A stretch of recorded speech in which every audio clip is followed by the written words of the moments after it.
Your next question. Thank you, Your Honor. Michelle, can you bring up Defendant's Exhibit 236, which has already been admitted? Thank you.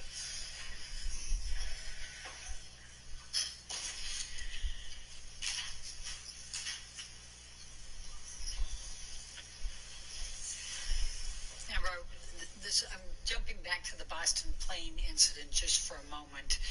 We had a lot of different texts and a lot of exchange, but I just wanted to point out to you, this text message is from Mr. Depp to you, correct? Yes, and this is on 5/25, the day after the Boston plane incident? That's correct. All right, and he is saying, once again, I find myself in a place of shame and regret. Of course, I am sorry. I really don't know why or what happened, but I will never do it again. I want to get better for you and for me. I must. My illness somehow crept up and grabbed me. I can't do it again. I can't live like that again. I know you can't either. And I will for both of us, starting today.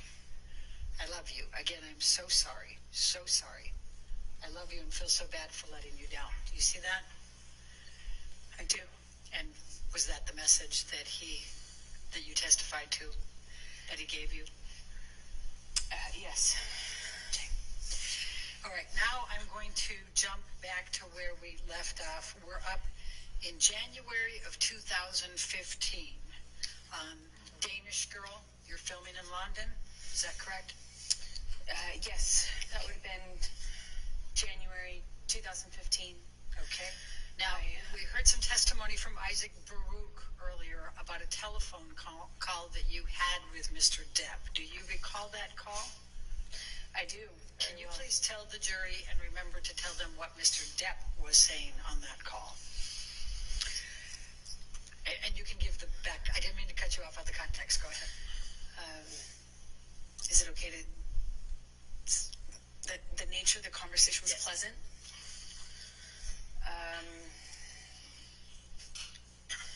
Friendly, fine, normal. And then Johnny stopped making sense with this. Like, he'd start a sentence and then trail off and act confused when I would be confused. And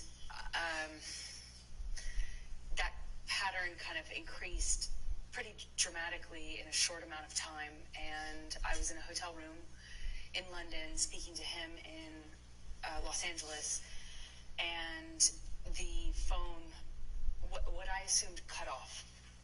I thought it was a connection issue. And I remember getting out of bed and walking into the bathroom to get something, and I was redialing him. And in the span of that short amount of time we had been disconnected, it was minutes, not even minutes.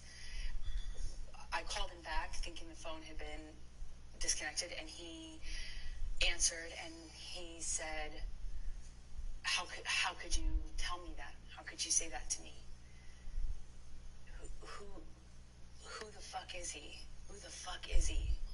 And he asked me that a few times, and I was so confused. I didn't understand what he was talking about. I expressed that to him. He says, who is the guy, the one in New York that you're fucking? And it was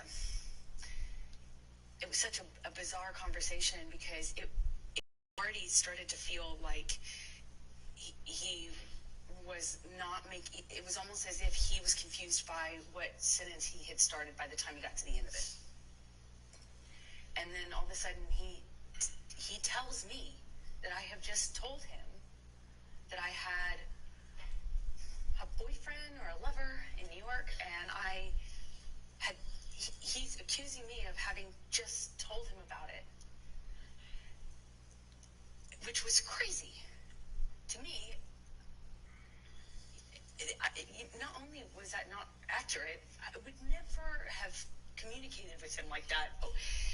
More or less called him on the phone to do it, and then call him back and wonder what the connection issue was. It was just the most bizarre thing. but he was so worked up and accusing me of having had this conversation with him. Eventually, the line drops out, and I spoke to the person who picked up the phone. Okay. And how did that end? I no longer spoke to Johnny. I probably can't say what the person told me. Are we talking about Isaac Baruch? Yes. Okay. So without saying what he said, you had a brief conversation with Mr. Baruch, and that was the end of the call? I did. That was my understanding. Johnny was passed out. Hearsay. Okay. Mrs. Tate? All right. January 25, 2015, Tokyo. Please tell, it's the premiere of Mordecai, correct? Did you accompany Mr. Depp to Tokyo for the premiere of Mordecai? I did. When I was... Please tell the jury about that trip. Well, I had just started to pick out the wedding dress right before that trip, and plans were moving for us to get married shortly after this trip. So we took this trip to promote his movie. I went with him. We got in an argument in the hotel room, and I said, I don't remember what I said to him, but I said something snotty to him that provoked him. It provoked him, and when I walked into the hallway, he grabbed me by the arm and slammed me up against the hallway wall, and I kind of struggled with him, tried to push him off of me, and I managed to get out of his grasp enough to take a few steps, and I kind of curved around and went into the closet. And by the time I made it into the closet, he had me by the hair, and what felt like he was just wailing on me, but in a really sloppy way, like hitting the back of my head, and kind of wrestled me down to the floor. I mean, it felt to me like I didn't even have a fair shot, because I wasn't facing him or looking at him. I was walking away from him. Or else, I would have at this point even I would have tried to defend myself more, but I didn't. I kind of felt like it didn't see it coming, and he just wrestled me down to the ground. And I remember him screaming at me. I mean, like, really screaming loud. And what I remember of that is trying to get up and him kind of wrestling me back down, and at one point put his knee on my back. It was kind of like kneeling on my back. And I just had this, like,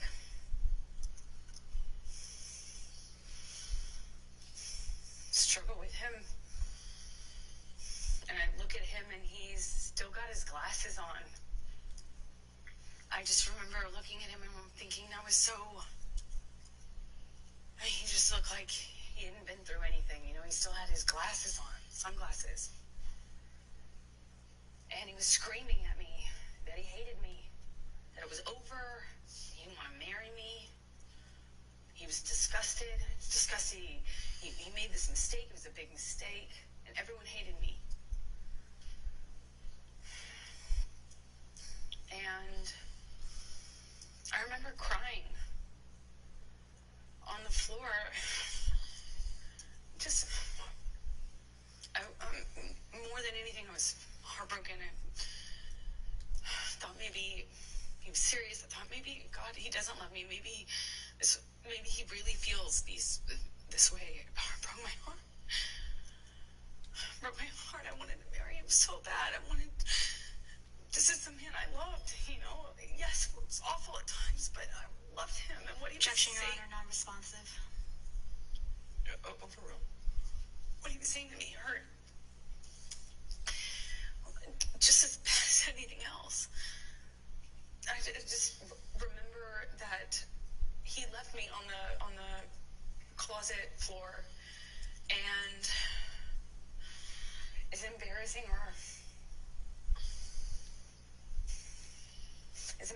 as it is to say, I I went up to him at some point. I don't know how much time had passed. He was sitting at the piano in the living room of the hotel room that we had.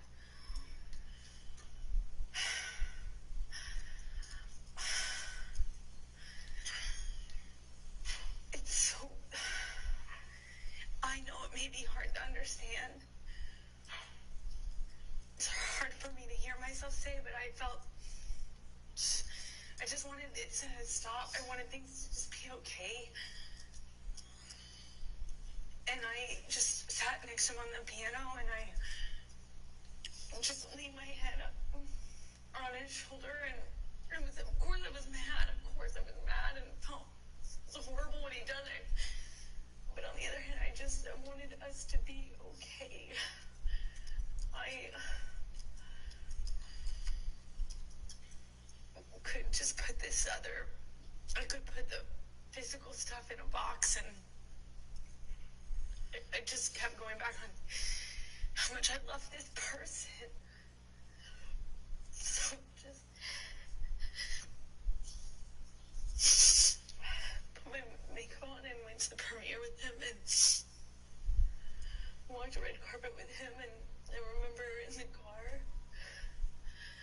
checking my phone obsessively for pictures because my dress was backless. Of all times to have a backless dress.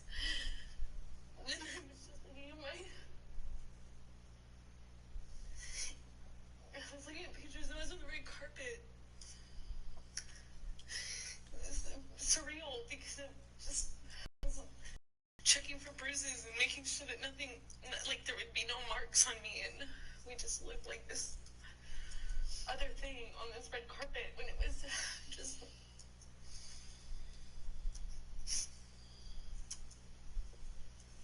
It's not like that. It's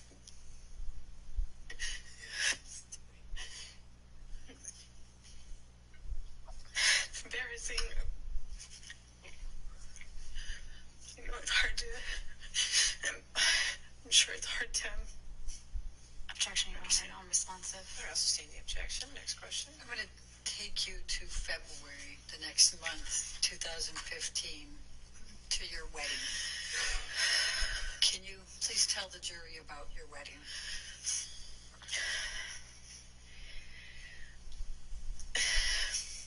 So we get married in Los Angeles. I get a sense that it was a wedding, running around Los Angeles. I was getting married that day, and I remember running around, I went to therapy, got ready, and Johnny and I met at the penthouses downtown, and I wore a white dress and a veil. I had bobby pinned in my hair. And I walked out of that penthouse. I met with Johnny in the hallway, and I thought he looked so handsome, and he seemed happy, and I felt we were making the right decision. I was so looking forward to having this. I thought we'd get married and we'd have stability, safety. So we get in the car, we get into actually Johnny's car, and for the second time since I've known Johnny, he drove himself, drove us in his truck. It was weird being in the car with him alone. We didn't have that. And we drove to his mom's house, and a justice of the peace arrived, looking kind of surprised. And she married us in the living room of his mother's house, Betty Sue, with our families together. My best friend, my mom, his mom. We ate food with the kids. They were there. And we had a wonderful evening, and then got up and got on the plane either the next morning or the day after, and flew to Johnny's Island. And we had what we had planned for the better, we planned for the better part of a year or so, maybe 8 months, for this 3-day wedding on his island with our close friends, about 12 people, maybe 15 people. And we had these little houses built, like not tents, but not houses, these little, for the guests. We had them built and designed on the island, and we had people come out, and it was magic. I was marrying the love of my life. It was complicated, but I thought it was the love of my life. And we had our friends and family out, and we had this 3-day event. The first night of which was supposed to be he and I separate, with our relative party, so me with the bridal party and him with his fellas. The bridal party, we had planned to do a cuddle puddle, have mushrooms and drink wine, and have our own girl party separate, and then the next day have the wedding festivities. We were going to be married around sunset, and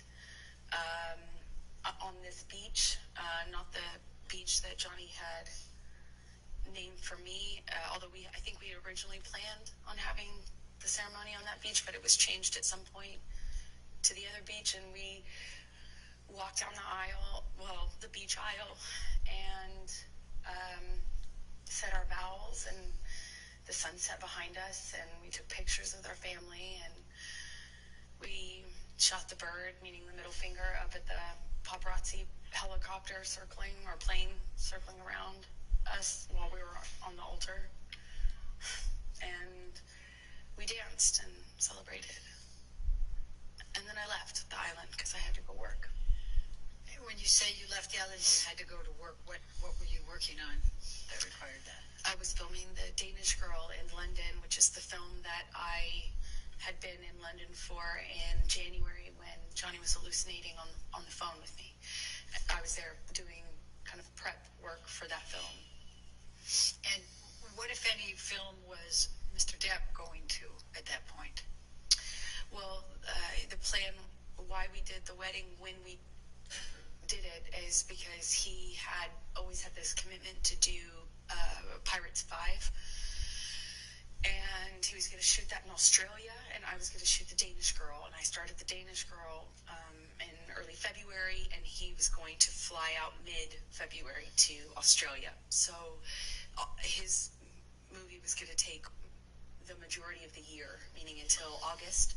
So maybe longer, so that the plan was to do it when we did it, so that we didn't have to wait until the fall of the following year. So shortly after I left, Johnny returned to Los Angeles, and then flew from Los Angeles on to Australia to shoot Pirates 5, excuse me.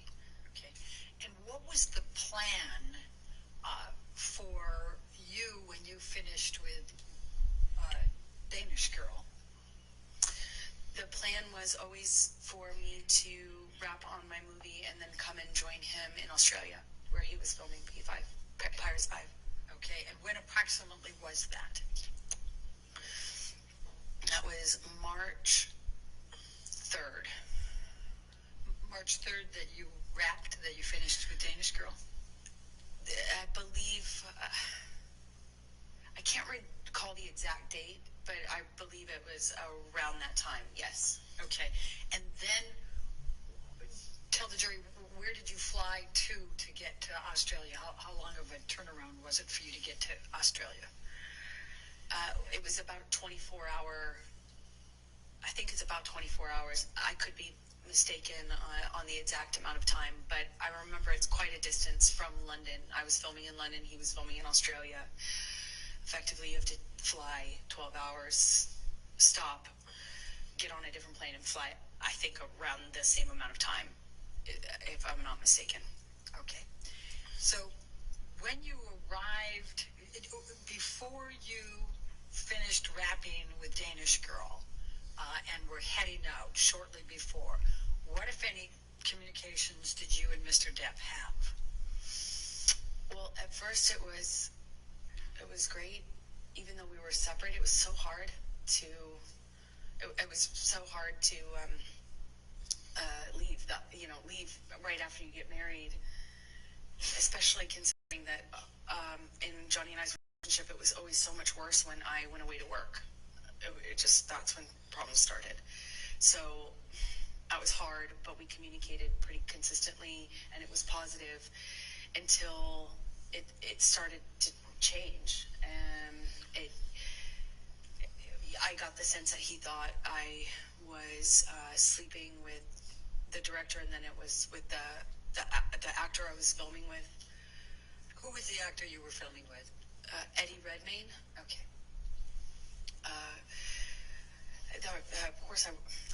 I was not that it mattered, but I could do my best to field the accusations, and then they would kind of subside, and I thought things were okay. And one day right before I'm supposed to fly to Australia, he I think it was the night before I was supposed to leave to go to Australia, he calls my hotel room. Apparently I had a sense that the phone was ringing. I think I was in the shower at the time, but not much time had passed, and I get a knock on the door, and it was someone from the hotel that I was staying at.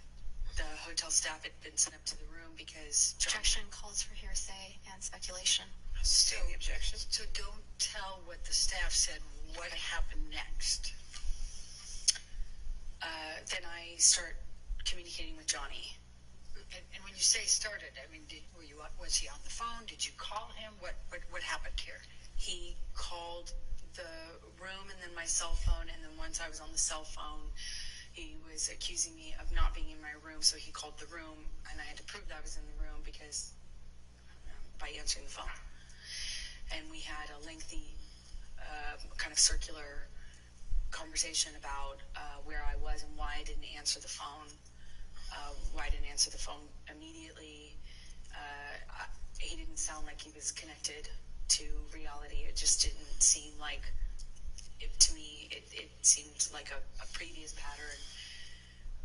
I was unsure what to make of it because he wasn't right in front of me, but he was accusing me of what it seemed like is having, I guess, an affair or a reason to not be in the room that I got a sense from him was, cheating or, that I was hiding something, and why I wasn't answering the phone, and hence why I got the knock on the door. That was right before I left. So before you headed to Australia, what, if any, requests did you make of Mr. Depp for him to get you MDMA?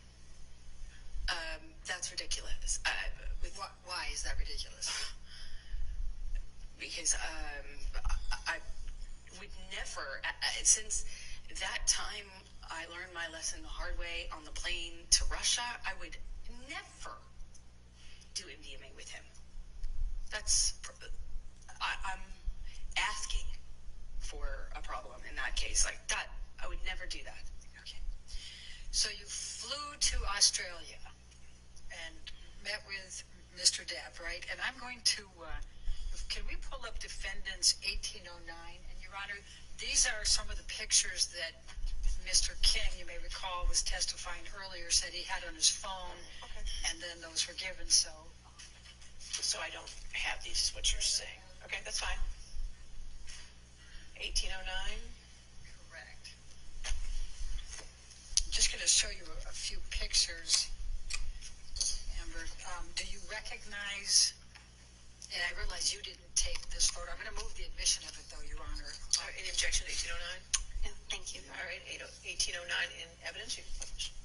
Let me pass one up and give one to the other side. We tried to, given the strangeness of this.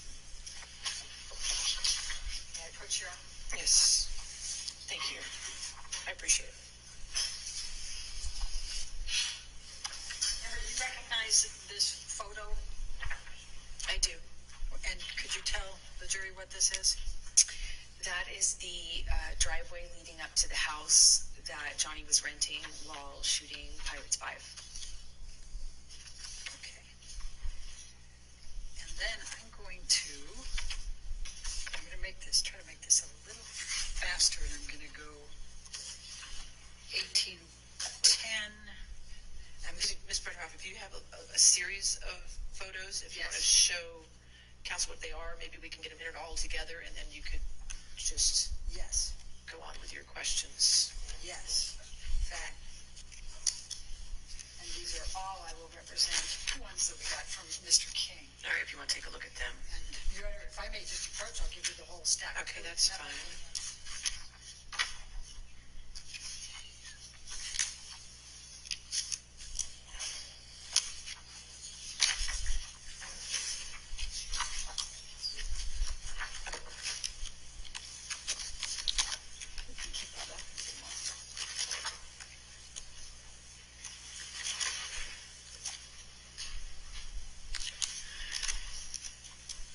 By the way, Amber, you see those kangaroos in there? When I was pulling up to the house, I saw kangaroos as well. This was a pretty big driveway. It was a pretty I don't have any objection. Sorry. No objection to any of them? I don't believe so, Your Honor. But make sure you look through them all, too. I just want to make sure. Thank you. I'll go ahead and read them into the record once you have looked through them all. And then...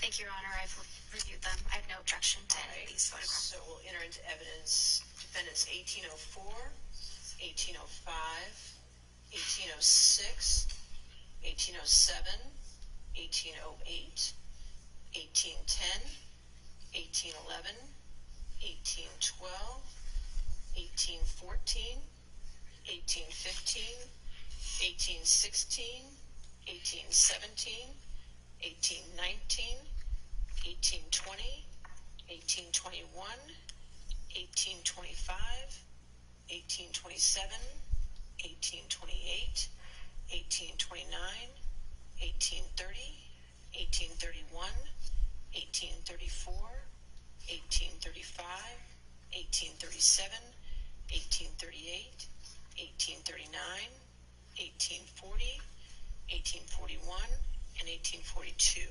Did I get them all? I believe so. I want to make sure more than believe so. We agree that's all in evidence? Okay. They're all in evidence. So as long as you're just going to be referencing those photos, we'll keep it on before you publish them. Thank you, Your Honor. Appreciate it. Okay. Whose home was this in Australia? It was I think like a well-known sportsman, racing cars or something of that nature. Okay. Let's Michelle, if you can pull up 1810.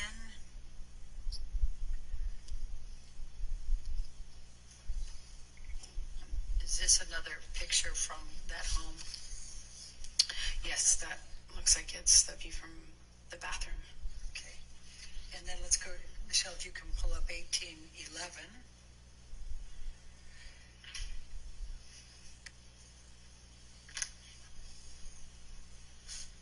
Is that a picture of the home? That's the house, yes. Okay. And let's go to 1812.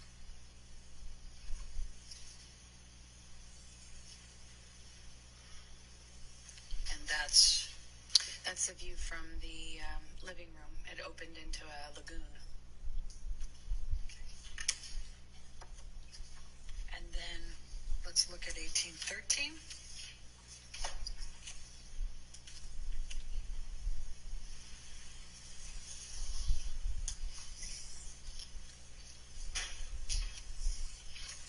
I guess that's just another view, a little over of the swimming pool, correct? Yes. Okay. And then let's do one more, 1814.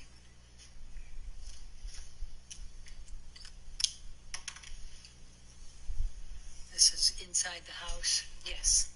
Okay. And if you can look to the back here where I'm making some, what if anything is that back there? That's the kitchen. Okay, this is the dining room, and this is on the main level. What we're looking at is the dining room table on the main level with the kitchen in the background. Okay. Thank you. Now I'm going to ask you to take this jury through your experience, what happened in Australia once you arrived there.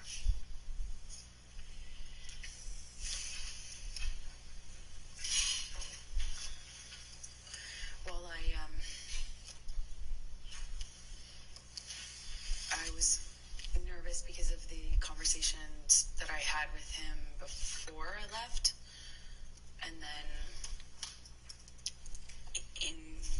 in transit I stopped in Dubai and spoke to him too. So I was a little nervous, but he indicated that he wanted me to come. He said I miss my wife at the end of the phone call that we had in the airport. I called him from Dubai, and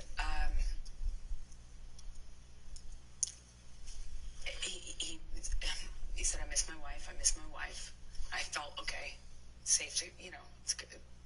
And I missed him so much. That's all I want. All I wanted to do is see my new husband. I flew in. I arrived early. I walked into the bedroom. I was so excited to see him, and he was so like he'd lost a ton of weight. So I just knew something was up. And he kind of quickly, kissed me and kind of, we had some interaction. It was brief. He was leaving to go work. He had to work that day. But then after the plan was he would come back, which he did in the evening, and then he was supposed to have a 3-day weekend, a long weekend.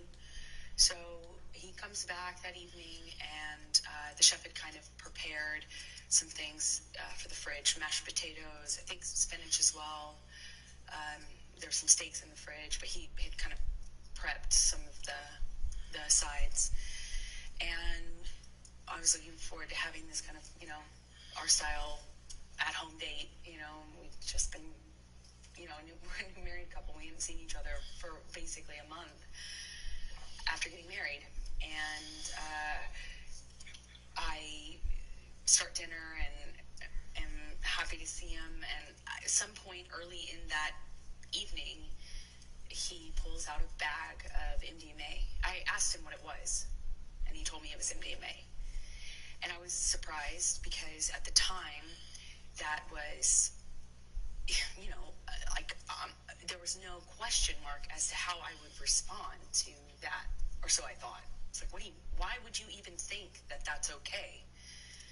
He'd already gotten clean and sober. I was, touch and go, but for the wedding, he was drinking Beck's. I think at some point he did have wine on the island, but it wasn't an issue, right? Just moved ahead. So I was surprised that he would even pull out this bag and, well, frankly, not hide it from me. And he kind of seemed to suggest that we should do it together. And I was like, absolutely not. Like, I just got here. I want to see you. I want to spend time with you.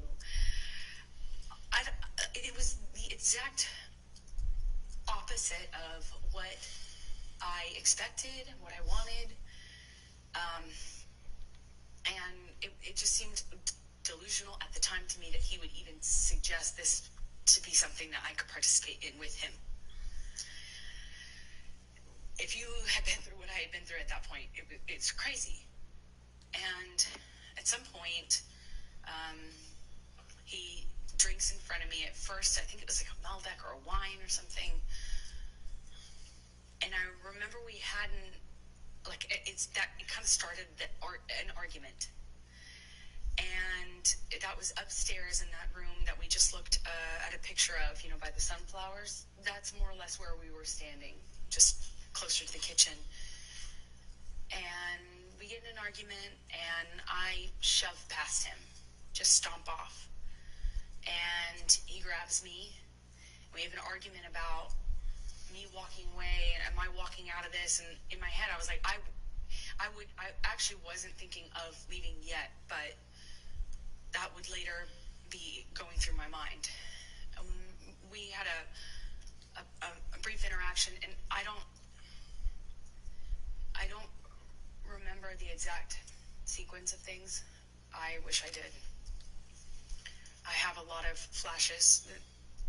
It gets a little bit more confusing from my ability to recall everything in a linear way a little later on as things got crazier.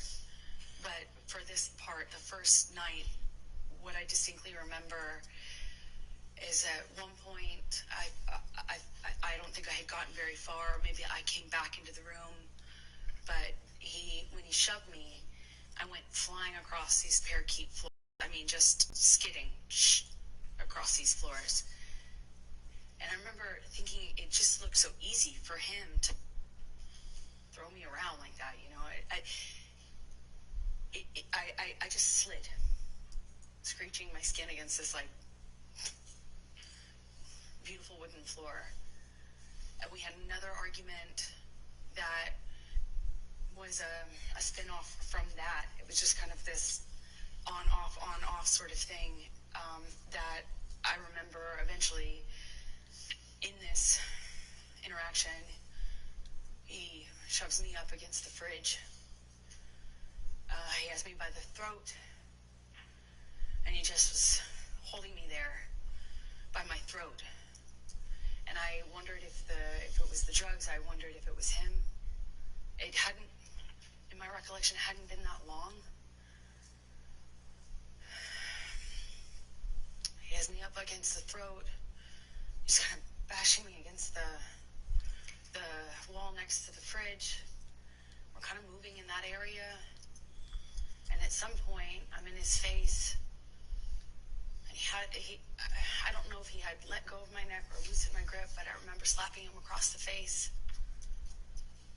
screaming at him. He's screaming at me. I got my hand free when he tried to grab me when I walked off. I stormed off. I slammed the door upstairs. I don't know if it was in that instance or if it was in a later one that I eventually barricaded the door. You know, it wouldn't stop him from coming in. He could come in the other doors. You know, there's a back door, there's patio, but at least I'd hear it. And this is March 2015. By this time, I'm being medicated by his doctor. He's giving me anti-anxiety meds, giving me, you know, had already tried to give me antidepressants. They didn't work for obvious reasons, I hope. I wasn't sleeping. I had insomnia. I'd wake up with panic attacks. I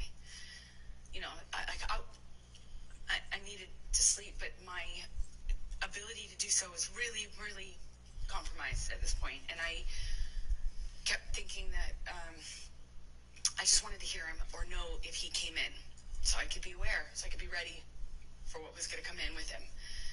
And at some point I go back downstairs. I don't really know at what point I gave up and stayed behind my barricaded door, but I managed to go to sleep. I took some sleeping pills. I woke up, and when I came downstairs, he was still up. He confirmed that when I asked him that he had not slept. He had not eaten, so I tried to get him to eat. We get in an argument. He was accusing me of Eddie Redmayne, and by this point, he thought I was working with Billy Bob Thornton on the movie I just shot, but I had already worked with him a year earlier. But he was very upset about him and the gentleman that invited me to a concert in London. You know, my co-star, he was upset about these people, even though I had done that movie a year prior. Who was that? It was Billy Bob Thornton, Jim Sturgis, and Eddie Redmayne that he was upset about. And let me just stop you for a moment. Have you seen Mr. Depp take any drugs by this point? Oh yeah, sorry if I left that out. That when we had the argument about the MDMA, he suggested to me that it wasn't on the no-fly list, like it wasn't on the no list. That was his That was his defense. Like, this isn't the. You didn't say I couldn't have this, and over and over again, Johnny told me I wasn't the reason he was getting sober, but I was the reason he's staying sober. I had saved his life and all this stuff. It wasn't like it wasn't my job to police him, but I kind of ended up being in that situation, it seemed like, in his mind, when he would express that to me. So he took a handful of pills, and I didn't count how many, but when I came back downstairs, I did the math on the amount that was left, and I think it was either 8 or 10, I can't recall as I sit here now, either 8 or 10 pills of MDMA.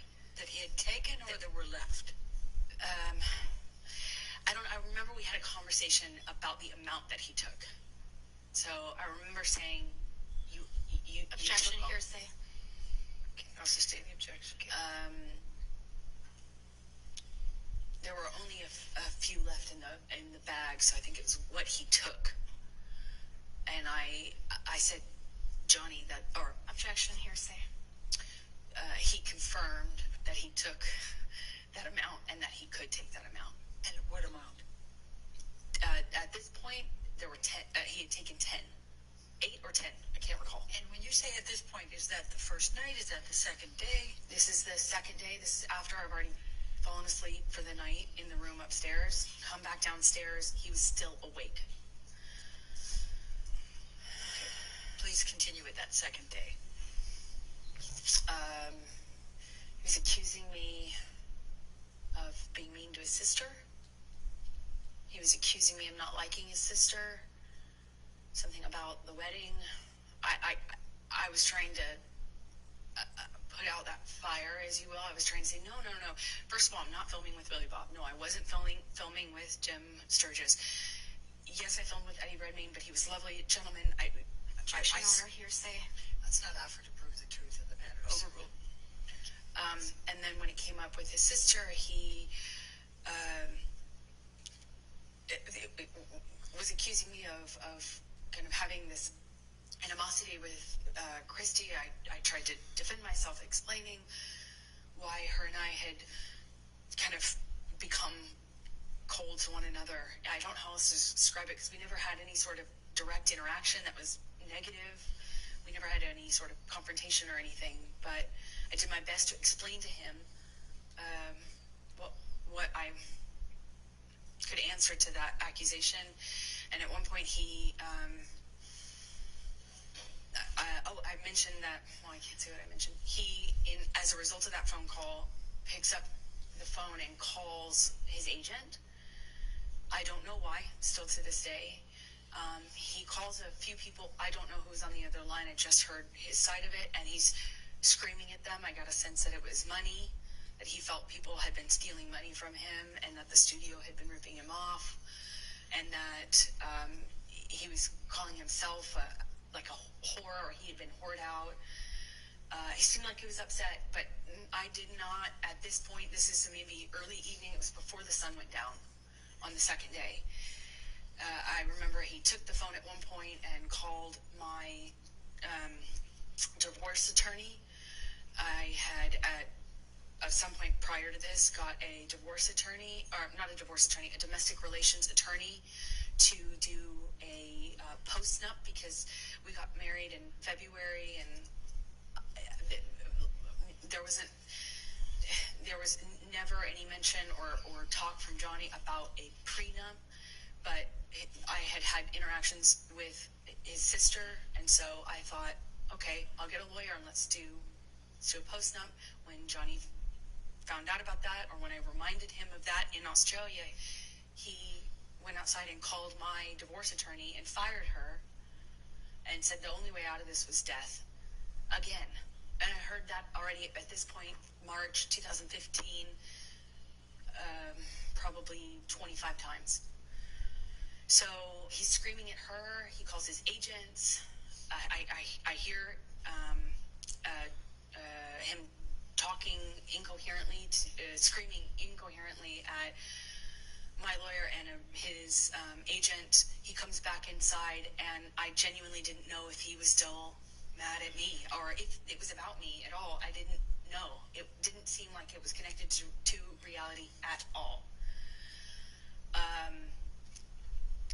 At some point shortly after that, I have been saying to Johnny, "I need to sleep. Let's eat some dinner, baby. Let's relax. Please, like, calm down." In my head, I was thinking that it would genuinely change if he just got some sleep. He needed to sleep it off. He needed to come down off the drugs. Clearly, the combination of what he had taken pill-wise with whatever else he was hiding from me was not good. I had recognized that sort of delusion. I had recognized that sort of unattached to reality rage. I had recognized the patterns of those kind of loops where he's yelling about things that aren't even being discussed or talked about. I knew already that he just needed to sleep it off, clean up, sober up. And I thought we could. I remember I went to the fridge. I got out the steak so that they would be ready to cook, and I got out some of the food I was going to put together for dinner. I went upstairs. I don't know if I came back down in my nightgown at that point or if that was shortly after, but the next thing I remember is coming downstairs and looking for him. We had an interaction that I can't really describe. It didn't make a lot of sense to me. He was just belligerent, throwing things, screaming at me. And I realized I was back on the chopping block. I realized it was back. I realized that the arrows were pointed at me again. And I tried to defend myself. I was explaining, trying to say that. Objection, Your Honor, hearsay. It was an effort to prove the truth of the matter. She hasn't even said it yet, but try not to say what you're saying unless it needs it for context or something. Try to say what he's I'll saying. sustain the objection. Okay. He was just belligerent. I don't know how to describe to you because it wasn't making sense. It wasn't making sense. I don't know how. I don't know how the immediate next string of the next part of the violence actually even initiated, but again, he has me up against the wall, and I remember this time he slams me up against the wall hard. I mean, I hit my head hard. And this is a wall next to I say kitchenette, but it's more of a bar. I remember there were these cooling fridges, and I remember kind of being slammed up against those. I remember pushing him off of me. I remember the name calling, the whore, the slut, the fat ass. I remember a lot of name calling.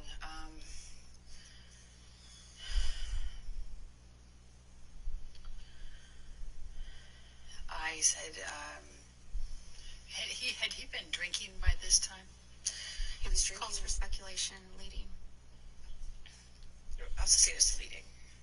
What, if any, drinks had you observed Mr. Depp have by this time?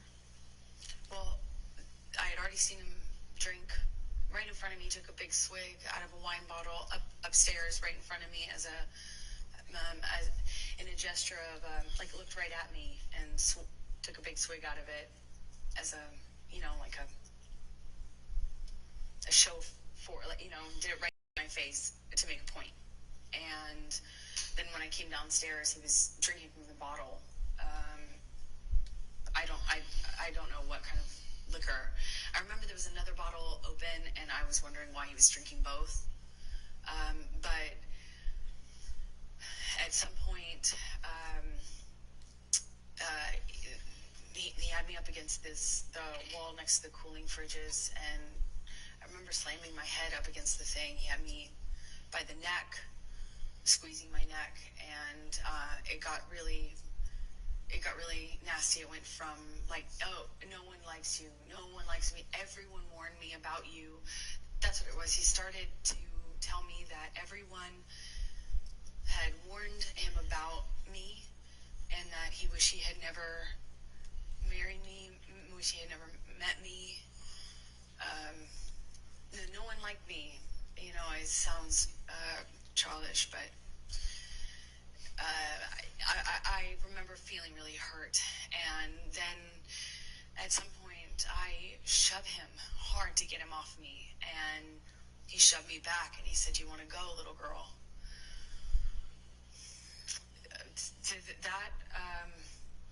I couldn't, as I sit here today, tell you if that happened before he choked me up against the wall, but at some point,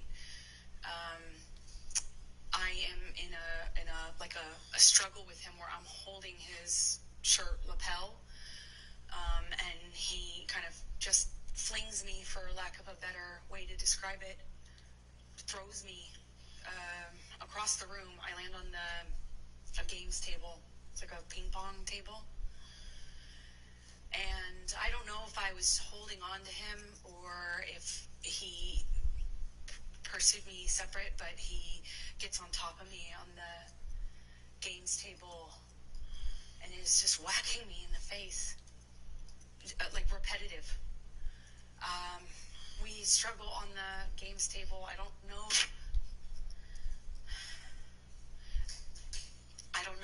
how we get up. I don't know if he pulls me up. I wish I could tell you, but we were in this struggle down in this games room by the bar, and we had this conversation about the drinking, or argument about the drinking, and he holds up this bottle to me, and you know, I'm saying, did you drink this whole thing? Something stupid, focusing on this detail, and he is telling me that I can't control him anymore, and that if I really wanted to try, take it. And then he's like taunting me to take the bottle from him. If I really want him to stop, why don't I take it from him? Go on. I kept saying, "Go on," and kind of gesturing with the bottle towards me. And like he does that 2 or 3 times. I reach for it, he'd revoke it, kind of laugh at me, and he's holding out the bottle. I think like maybe the 3rd time or so I get a hold of it. I pick it up and I slam it down on the ground right in between us. It's a tile floor, a white tile floor. And I smashed the bottle on the floor. And that really set him off. So stupid. Sorry. It was like a light bulb switch went off. He starts screaming.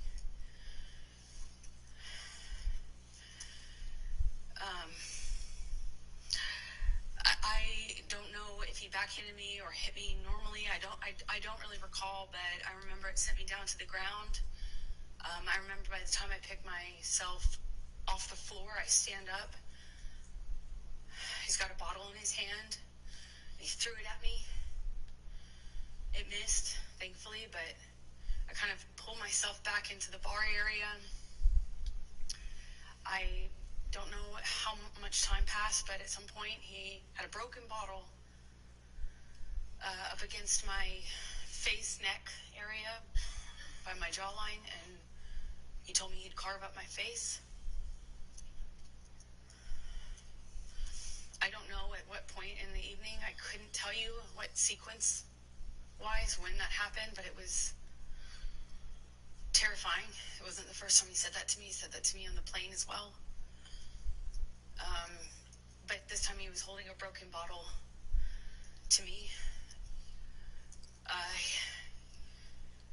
I honestly don't remember if I threw anything in his direction. I don't think I did. I just remember him having me by the nightgown.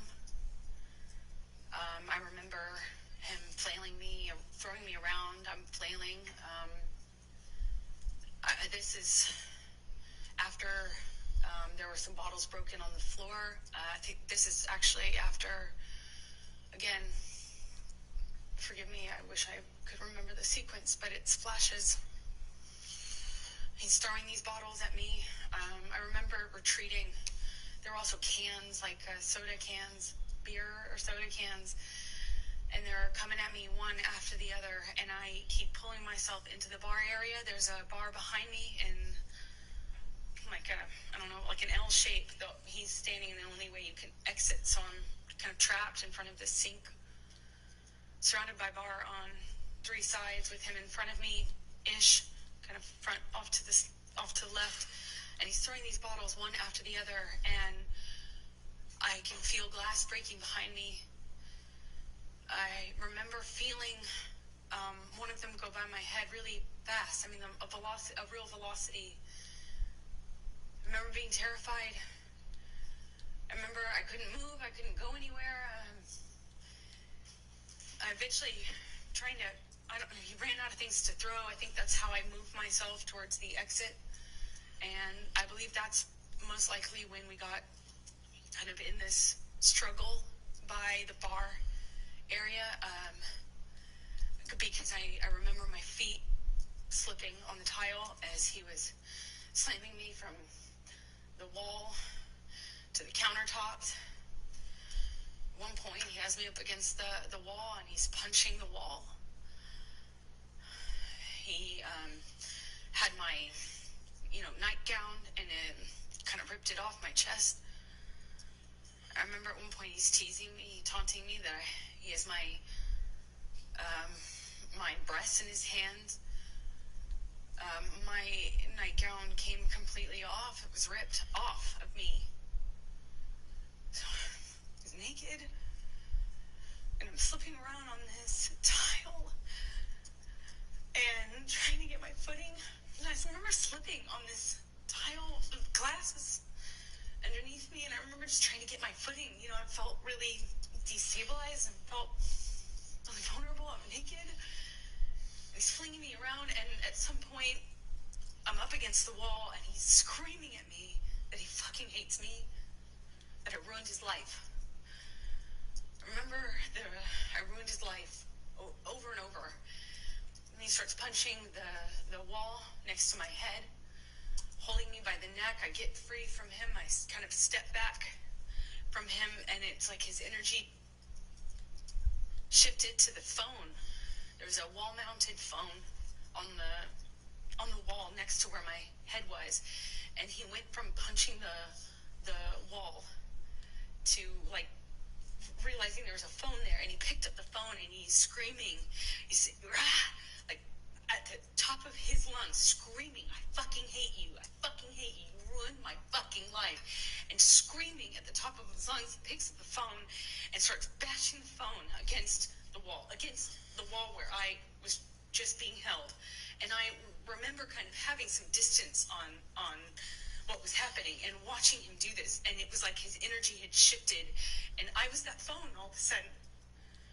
And he was just over and over again smashing this phone into the wall, over and over again, screaming at me, and I was watching the phone every single time he pulled his hand back. It was just breaking into pieces. I remember thinking this phone is disappearing, he's smashing it to smithereens, just going into the wall. And at some point, he's on top of me, no phone, but screaming the same thing. "I fucking hate you. You ruined my fucking life." I'm on the countertop. He had me by the neck, and he felt like he was on top of me, and I'm looking at him in his eyes, and I don't see him anymore. I don't see him anymore. It wasn't him. It was black. I've never been so scared in my life. It was black. I couldn't see him, and he was looking at me, and I was trying to get through to him. I was trying to say to him in some way that it was me. I was trying to get through to John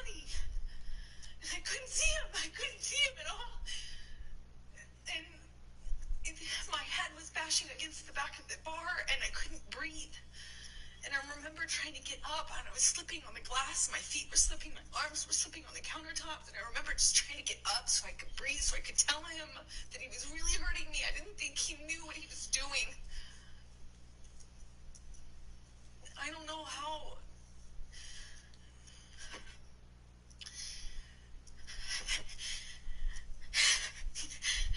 Sorry.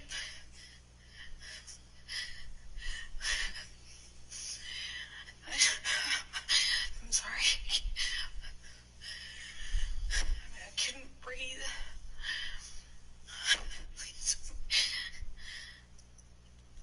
I don't. Please, I don't want to do this. I don't want to do this.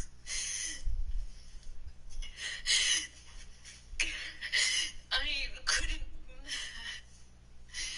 couldn't breathe. I couldn't get through to him. I couldn't get up. I couldn't get up.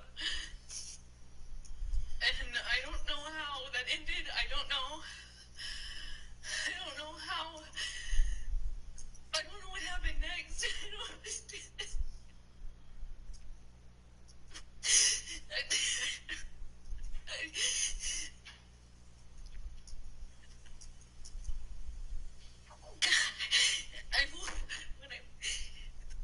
The next thing I remember, I was bent over, backwards on the bar, meaning my chest was up. I was staring at the blue lights, and my chest was on this, my back was on the countertops, and I thought he was punching me. I thought he was I'm sorry.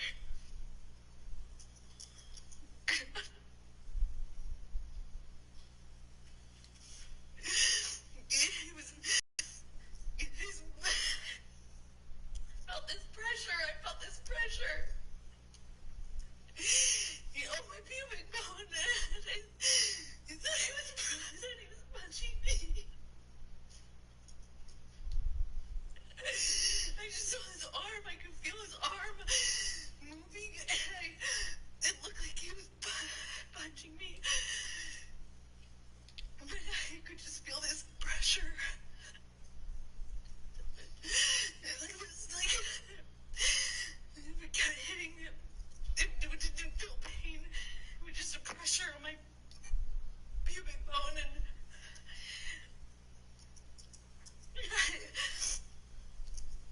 I don't know.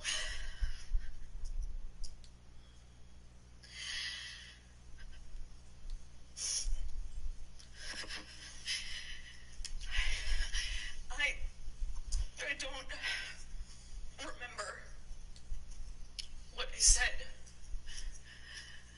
I just remember being really still, not wanting to move. I remember looking around the room. I remember looking at all the broken bottles, broken glass. And I remember just not wanting to move because I didn't know if it was broken. I didn't know if the bottle that he had inside me was broken. I couldn't feel it. I didn't feel pain. I didn't feel pain. I didn't feel anything. I didn't want it. I looked around and I saw so much broken glass that I didn't know if he would know. I didn't know if he would know if it was broken or not. And I just remember thinking, please, God, please. I hope it's not broken. I don't know how that ended. I don't know how I got off the countertop. I just remember it being in the bathroom. I remember retching. I remember the sound my voice was making. I remember I lost control of my bladder. I remember just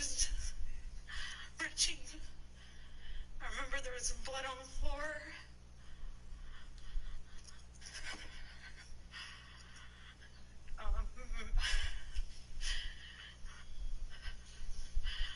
I got up at some point.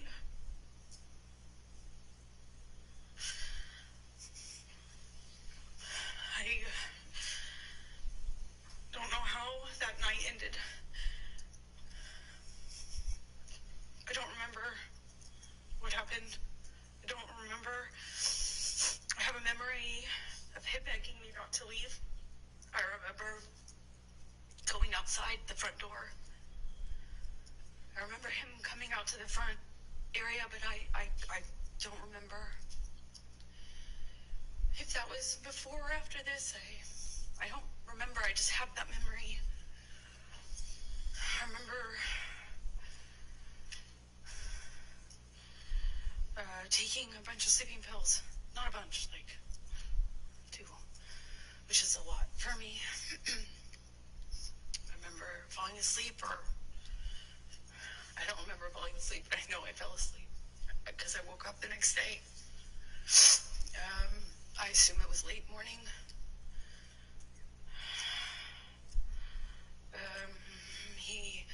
I could hear him downstairs. I could hear Marilyn Manson music, not in person. I could hear the music. Maybe he said it was Marilyn, or maybe I could recognize it. I don't remember, but I became aware of it. That's what I was hearing. It was blaring. It became clear, obvious to me when I walked downstairs. He was still up. He hadn't gone to sleep again. I walked downstairs and I saw this brown on the walls going down the stairs. And the brown on the walls became clear, like lettering. And then it was obvious it was dried blood. He had written down this, that we had a spiral staircase, like white cream walls.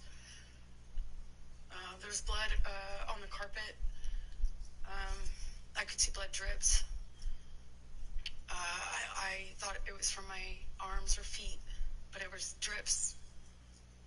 So that plus the wall writing, I saw this brown letters on the wall, and then realized that he was trying, that it was meant to be a message, but it was incoherent. I saw what looked like my name, but I really couldn't make out most of the rest of the message. Walking down the stairs, I saw a bird in the house. That was surreal. I went down to the main level where my painting studio was, and I had some canvases out. It was in the living room area. And by the time I got down to the bottom of the stairs, the dried blood had been kind of taken over by paint. It was navy blue paint, and then brown paint. And then it was, on the walls, on the lampshades, pillowcases of the sofa cushions. There was blood in the painting studio. My canvases had been covered with what looked like just brown, blue, green, red mess. It was just a mess. There was a painting that had,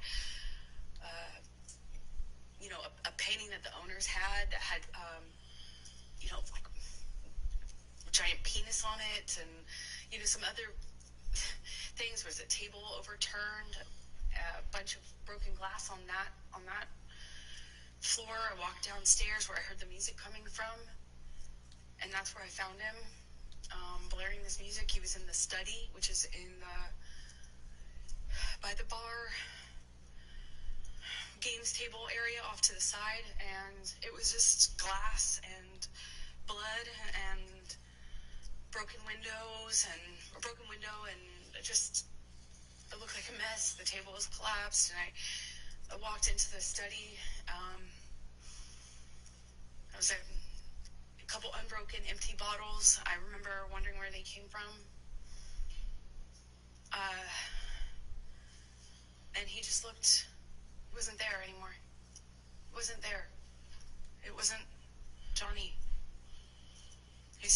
off his desk, he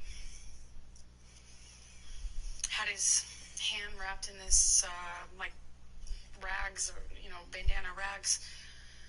And I think he took them down or somehow showed me, and he said, "Look what you made me do. I did this for you," something to that effect.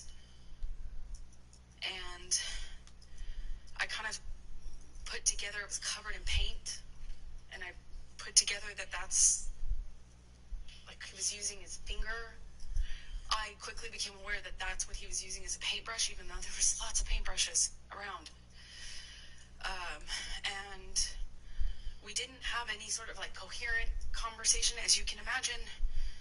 I figured out he was missing a finger. He kind of held it up, and I said, "What did you do? When, like, what did you do when?" And I realized in my head that there had been many hours since this probably happened, assuming that was happened with the phone. In any case, I knew it had been way too long, that he had had this blood, that he was bleeding, and I said, "I'm going to call 911 if you don't call Jerry now." I still don't recall which of us called Jerry Judge, his security. At some point we went upstairs. He came upstairs, but he went up to the third floor while I was in the main floor, the entry-level floor. I went to make him a cup of coffee because he was demanding more Red Bull. And I was thinking, that's probably not a good idea. I don't know why coffee would be so much better, but in my head it was. I thought maybe, I don't know, sober him up, or I don't know. Help was coming, though, and I remember I made him coffee. As soon as I handed it to him, he threw it at the TV and started screaming again. It was like back to square one. Shortly after that, security arrives. I don't know how long, maybe a few seconds or minutes went by, not long, but they kind of find Johnny, or Johnny finds them walking out of the front door, and they were trying to figure out what was going on. And as they were kind of looking at him and trying to figure out what the heck was going on, Johnny took his penis out of his pants and started trying to pee or peeing outside of the house, saying that he had more messages for me. And this is in front of security.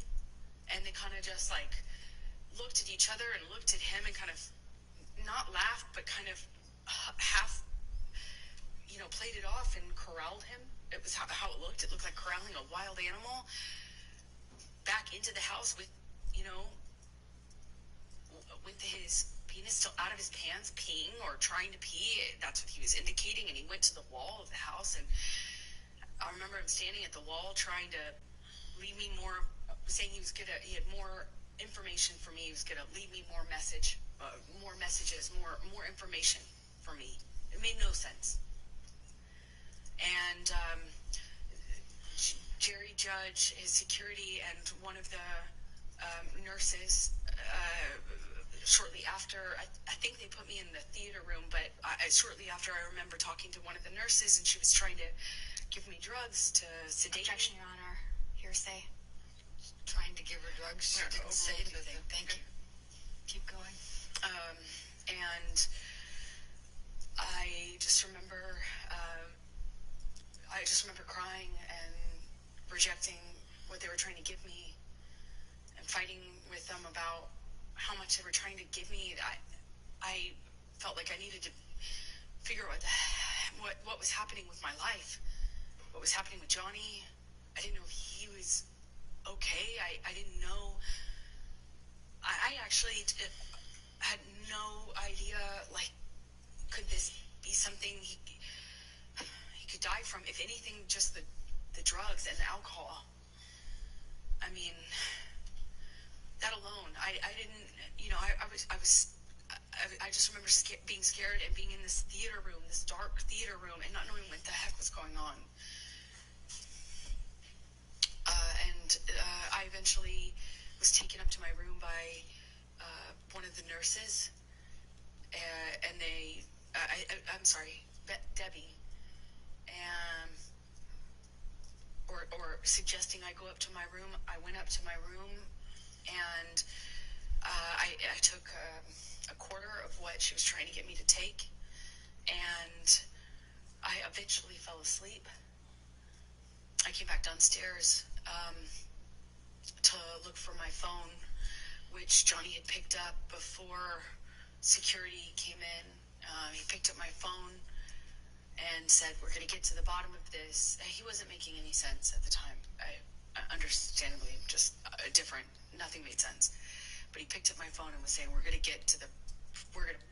prove this. We're going to get to this. We're going to get to the proof of this." Something to that effect. I don't remember his exact words. And he pushed record on my phone. I didn't actually at the time think that he had done that. I had no idea, but I did know that I didn't have my phone when I woke up and went downstairs to get it. It was dead. It was sitting out on the dining room table by where Jerry Judge was sitting.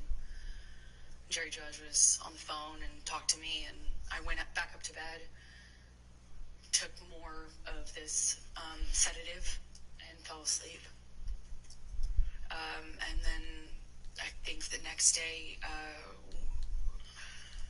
went to the closet and took out the clothes that he hadn't painted on. I guess when he went back upstairs, he had it looked like what he had done is dip his hand in a bucket of paint and just wiped it on my clothes. And he picked up another portion of my clothes and put them in the bathtub. And I don't know if he added paint or if he just had touched them with paint. But it was this ugly navy blue brown paint. I packed what was packable, what hadn't been destroyed, and eventually left Australia with Ben King, who you met on the way there. Let me stop you there because I want to ask you some more questions about those 3 days, and then we can talk about Ben King and going home. So, do you recall what bottle Mr. Depp was drinking from and then had that back and forth with you and you threw on the ground? Objection, Your Honor. Compound leading. Sustained. Do you recall what the bottle was? No, I don't. Okay. Do you recall whether it was wine or liquor? It was liquor. The wine was upstairs. Okay. Do you recall what color Excuse me. it was? I believe it was white, clear, but I can't be certain. I think it was clear. Do you remember whether it had a handle on it or not? No, it was a normal bottle. I remember because he was holding it like this and gestured to me to take it. And I did try to reach for the bottle.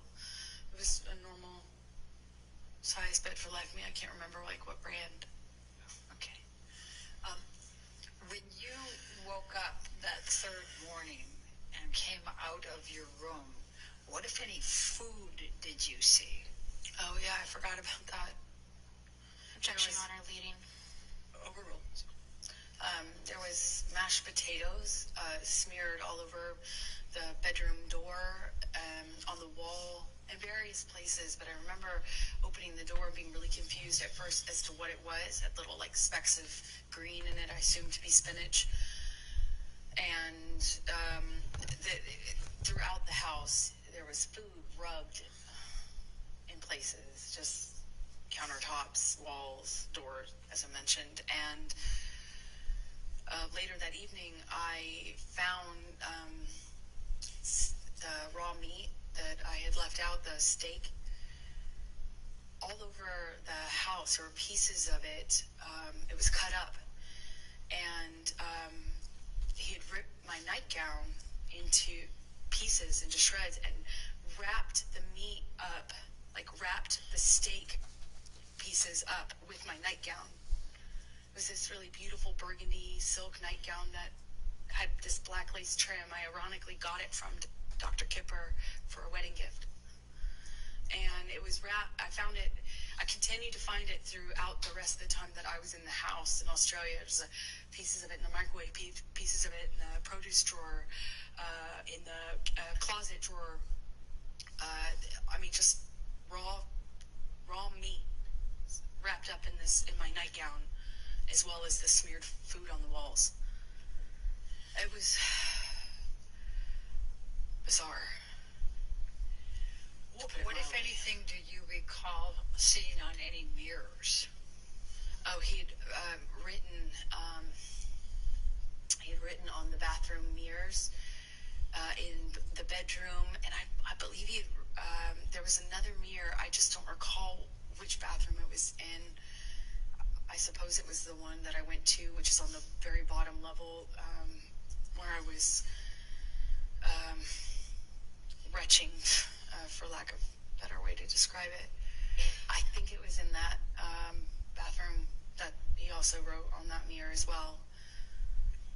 What, if anything, do you recall? In blood and paint, sorry. I'm sorry. What, if anything, do you recall of any lampshades being written on? Well, he wrote on messages to me, things to the effect of go-getter, horror sort of thing, that sort of language, but calling me easy, calling me a slut, calling me, like just things about ego and what a whore I was, but it was hard to make sense of it because it was clear he was just out of his mind. It was, he wrote on a back of a pillow in blood, and you can tell because it dries like in this ugly brown color. He wrote on the walls going downstairs. Like it took in fact, you could see where it looked like he had run out of blood because the messages became, the markings became clearly letters, and the letters kind of became like I could see where he had clearly run out of blood or wasn't bleeding enough and went and got paint. And then it became paint and blood. You could see both. You could see where he went back with it. Same with the mirrors. I could see where all the dried blood was, and then I could see a different set of markings with paint and some other material. So I'm going to go back to the time in the bar, and I know this is very painful. Do you recall what Mr. Depp was saying to you when he had the bottle and was pushing it against your pubic bone? He said that he would fucking kill me. I'll fucking kill you. He said it to me over and over again. He said, I'll fucking kill you. Did you bleed from the vagina as well? I did. And did you experience any pain later? I didn't. I wasn't thinking about that. I was heartbroken. Eventually, I realized that I could be hurt because I was bleeding. But I convinced myself it wasn't broken, and that the bottle wasn't broken, or else it would be a lot worse. And the discomfort I was feeling afterwards just paled in comparison to how scared, shocked I was. Scared. I just married this man. I just married him.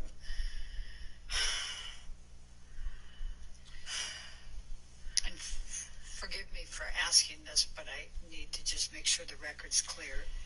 You were penetrated up the vagina into the pubic bone, is that correct? Objection, Your Honor. Leading. Sustained. What, if any, penetration was there in your vagina?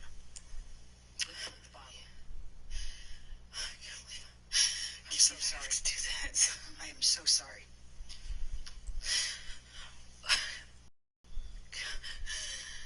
Johnny had the bottle inside of me and was shoving it inside of me over and over again.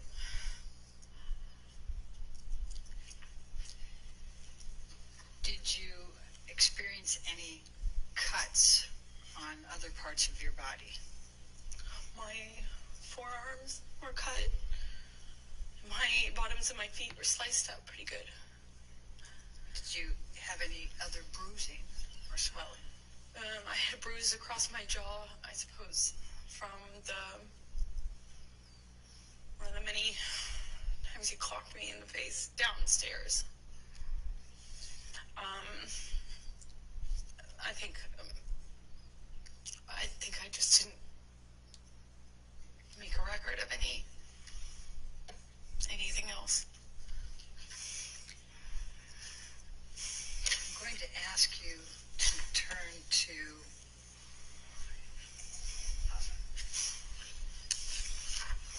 let's go to 1810. Well, actually, let's go to 1815. Michelle, if you can bring that up. Defendants 1815. And I think these are all in, Your Honor, so we can publish. Yes, they can all be published.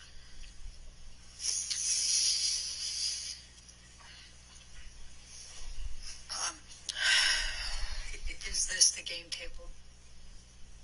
Yes, it is. Okay. And is this, based on your testimony, is this where you were you on top of this table? Yeah, that he briefly got on top of me, and was pushing on my throat, actually, at some point when I was on the table. I had forgotten about that. And, this, though, looks like it, is after a lot of the stuff was cleaned up, because it didn't look quite like this. Okay. And did the table collapse? Yes, it did. Objection, Your Honor, leading. Sustained. What, if anything, happened to the table? The table collapsed underneath me when Johnny threw me into it, got on top of me, or fell on top of me. I honestly don't know which one. We can look at 1816, please, defendants.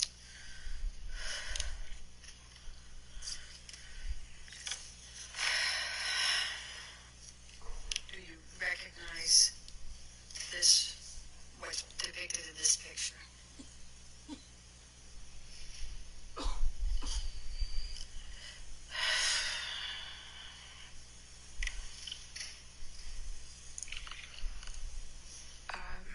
Yes, What is it? it looks like the bottles that were by Johnny on the desk when I came down that last morning, and he was still up, still drinking. If we could go to defendants 1817.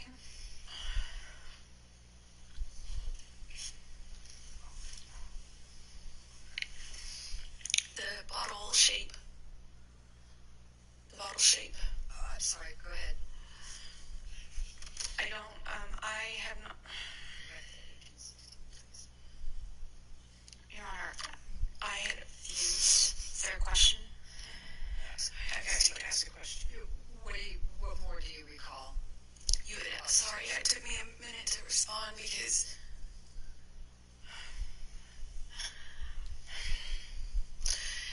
it's hard. It took me a minute to respond because I had not remembered seeing the bottle that Johnny was using on me. I didn't have a memory of seeing it. And this picture, I wasn't aware of until just the other day, yesterday, the day before.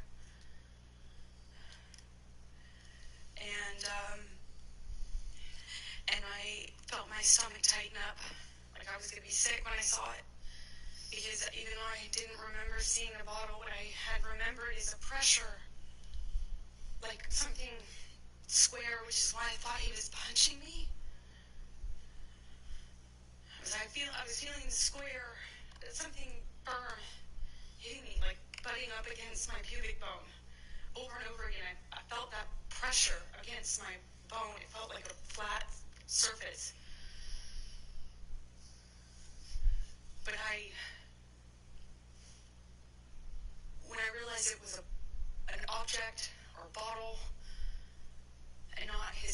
which is what I thought, because his arm, I could see his arm while he was holding me down, saying he was going to kill me, but I thought it was, his arm looked like he was punching me.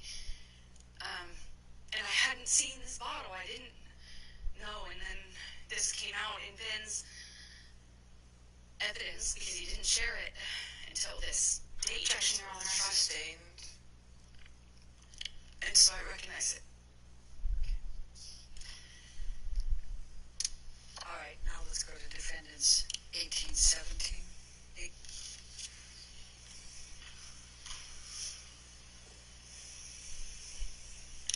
Do you recognize this area, this picture? Yes, it looks like one area of the bar. Obviously, this is sometime later because all the liquid is dried up. It's quite slippery. I was slipping all over that tile, that's how I know. Looks like a lot of the glass has been cleaned up almost. Okay. And then let's go to 1818. Actually, I think I'm sorry, which? Yeah, I don't have that. That's not in evidence. Yeah, and let's duplicate. Let's go to 1819. My apologies. Okay.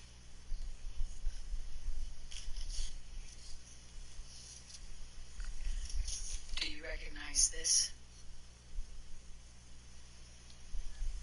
Yes, I do. What's this? This is close to where my feet were when I was dangling off the counter. When he had me on the countertop by my neck. My feet were slipping on the tile, and I just remember my feet. I remember feeling glass underneath my feet and slipping. I couldn't get up. I couldn't alleviate the pressure on my neck as he was crushing me. That's that's next to that. All the way at the end of the picture is the bar where I was standing when he was throwing bottles at me.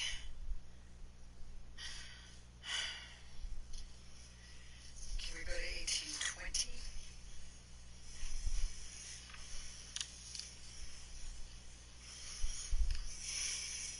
Do you recognize what's depicted here? The area. Yes, that's to the left would be where the wall-mounted phone was. Right to the left of that. To the right of that is the little L-shaped bar that I was telling you about, where I was trapped. And when you say to the left of the wall, I'm sorry, is it off the picture or on the picture? So if you're looking at this picture, imagine up and to the left at person height, at site height, was I don't know if it was antique, but it kind of looked old-fashioned, like an old-fashioned heavy. It looked heavy. I didn't pick up the receiver, but it looked heavy when I was watching it break. It looked like these really heavy glass. Excuse me. It's really thick, heavy, not plastic, but like a bakelite or something heavy material on it. That's my best guess. So that would have been to the left, and then to the right would have been the very end of the bar that you just saw a picture of. All right, let's go to 1821, defendants.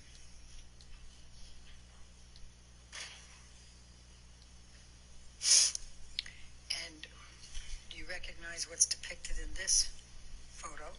Yes, that's the bar that I was just talking about. Okay. Now, I see a phone on the right side. Is that the phone you were talking about? No, that's not. This is a wall-mounted phone. That's just a landline. And you see straight ahead at the very, if you look straight ahead at the picture, on the top part of that, it appears to be some broken glass. Do you recall, what do you recall of that? I recall more than just this window being broken. This is one of the windows that he broke when he was throwing things at me. My body was standing in front of that little kitchen sink you see at the end of the picture. I suppose that's some of the glass I felt, though, on the backs of my arms. like when the window shattered. Okay. Let's go to 1822.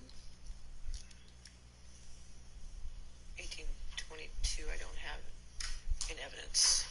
1822 is not in evidence. My apologies. That's exactly what I just went over here. Let's go to 1825, I think. Is that the next one, Your Honor? 1825 is in evidence. Okay.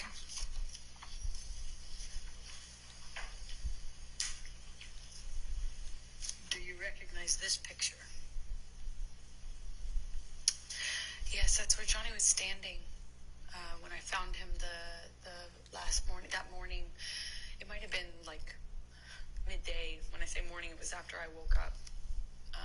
It was certainly not early morning. And he was standing at that desk, behind the desk, with the Manson blaring.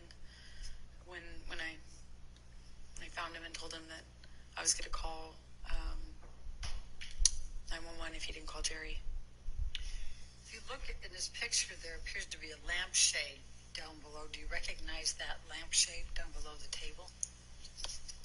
That's one of the lampshades Johnny wrote threats or messages to me on. Okay. Then let's go to 1827.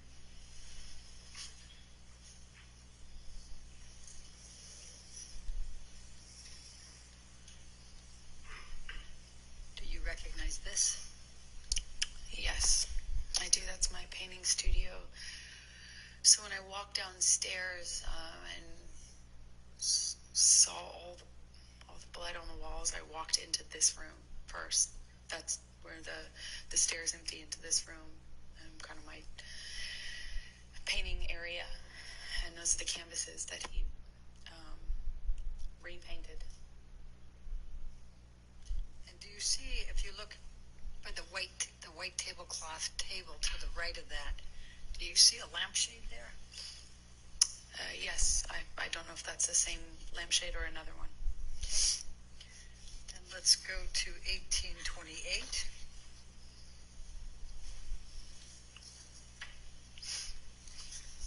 And do you recognize what's in that one? I do. Those are were my paintings. That I don't know when he did that, if it was before or after the writing on the walls, but he just ruined them. So I just want to make sure. So the painting canvas that's dark colored, there's two of them there. Well, there's two or three, and then there's a smaller one in the center, and that was his daughter. I was trying to paint a portrait of, and that was untouched. Okay, and then, but just so we're clear, the one directly in front of you that looks like it's just a lot of dark colors, was that dark colors before, or? Objection, Your Honor, leading. I said, was that dark colors before? I'll sustain the objection. What, if any, change was there on that canvas? Oh, I'm a terrible painter, but I'm not that bad. That was not my painting. It was the start of a portrait, and he changed it dramatically. Okay. And then to the right side, on the other side of more to the right than the one you already testified to, is that what that picture looked like before, or is that? Objection, leading. What, if any, changes were there to that picture? Well, the three canvases were portraits, so they looked similar to the one that's in the center that I was doing of his daughter. And the white that's below, what, if any, changes were there to that, the white canvas that you see there? It just looks like the painting was, it looks like once he destroyed. Objection calls for speculation. Sorry. Sustain. Was there anyone else in the house besides Mr. Depp and you? Not that I know of, no, and no one was around. Okay. Do you have any reason to believe somebody other than Mr. Depp did this? Objection leading. What if any reason do you believe that Mr. Depp did this? Objection That was not. What if any? What's leading. No, I'll overrule that objection. Thank you. It was just Johnny and I in that house over the course of those 3 days, roughly. There might have been somebody, his assistant or something, come on the first day or second day, I can't recall, but for the majority of for the entirety of what I've been describing to you, it was Johnny and I in that house. And did you do any of this? Did you No. create any of this damage? No. I'm also going to take a look at the white tablecloth to the right there. And also, Johnny was covered in paint, so to answer your question fully, that's also how I know. All right. So I'm also just going to draw your attention to that white tablecloth over there. Does it appear to have some paint on that as well? Yes, there was paint all over the place, to say it plainly. Now, the painting that you indicated, there was a large penis, I believe. Where was that? I believe it was just, like, if you're looking at this, I believe it was on the wall, almost right next to the painting directly center that we're looking at. That's my best recollection, but I can't be entirely sure. Okay. Let's go to 1828. I think that was 1828. Oh, 1829. My apologies.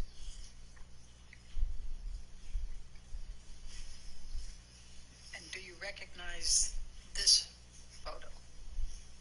Yes, I do. What's in it? And what was this? This is one of the lampshades that Johnny chose as a medium to leave me messages in blood and paint. Okay.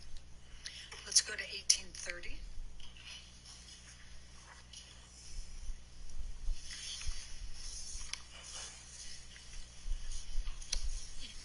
Do you recognize this? Yes, that's one of the bathroom mirrors.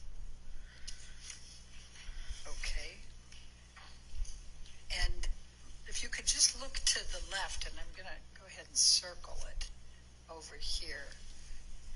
You see red and black there. Would you agree? Yes. Okay. And there were some questions that were asked earlier about that red. What, if anything, did you write on this mirror? I didn't write anything on the mirrors. I was as confused as anyone in hearing that testimony. And based on looking at this area that I have circled, is the black on top or underneath the red? Objection, Your Honor. Calls for speculation leading. Same objection.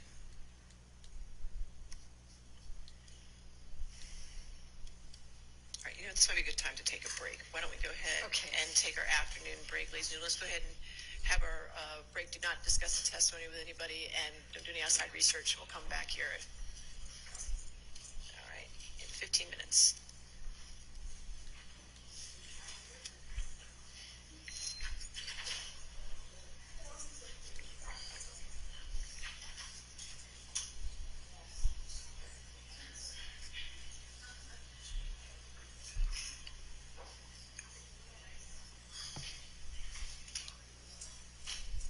So we'll come back at 4:02, okay? Thank you. All right, thank you.